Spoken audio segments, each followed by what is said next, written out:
بسم اللہ الرحمن الرحیم۔ سورہ نمبر 24 سورہ النور۔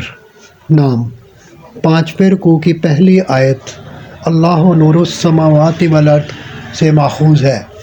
زمانہ نزول یہ امر متفق علیہ ہے کہ یہ صورت غزوہ بنی المصطلق کے بعد نازل ہوئی ہے۔ خود قرآن کے بیان سے ظاہر ہوتا ہے کہ اس کا نزول واقعہ افک کے سلسلے میں ہوا ہے، جس کا ذکر تفصیل کے ساتھ دوسرے اور تیسرے رکوع میں آیا ہے، اور وہ تمام معتبر روایات کی روح سے غزوہ بنی المصطلق کے سفر میں پیش آیا تھا۔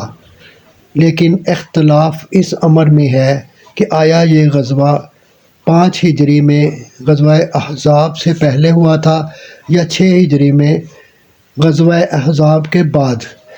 اصل واقعہ کیا ہے، اس کی تحقیق اس لیے ضروری ہے کہ پردے کے احکام قرآن مجید کی 2 ہی صورتوں میں آئے ہیں، ایک یہ صورت، دوسری سورہ احزاب جس کا نزول بالاتفاق غزوہ احزاب کے موقع پر ہوا ہے۔ اب اگر غزوہ احزاب پہلے ہو تو اس کے معنی یہ ہیں کہ پردے کے احکام کی ابتدا ان ہدایات سے ہوئی جو سورہ احزاب میں وارد ہوئی ہیں، اور تکمیل ان احکام سے ہوئی جو اس صورت میں آئے ہیں۔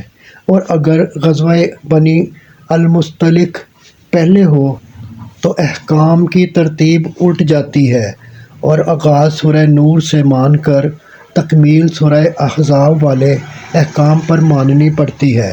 اسی طرح اس حکمت تشریع کا سمجھنا مشکل ہو جاتا ہے جو احکام حجاب میں پائی جاتی ہے۔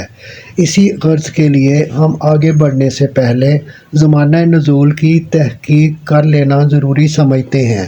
ابن سعد کا بیان ہے کہ غزوہ بنی المصطلق شعبان 5 ہجری میں پیش آیا، اور پھر ذی القعدہ 5 ہجری میں غزوہ احزاب یا غزوہ خندق واقع ہوا۔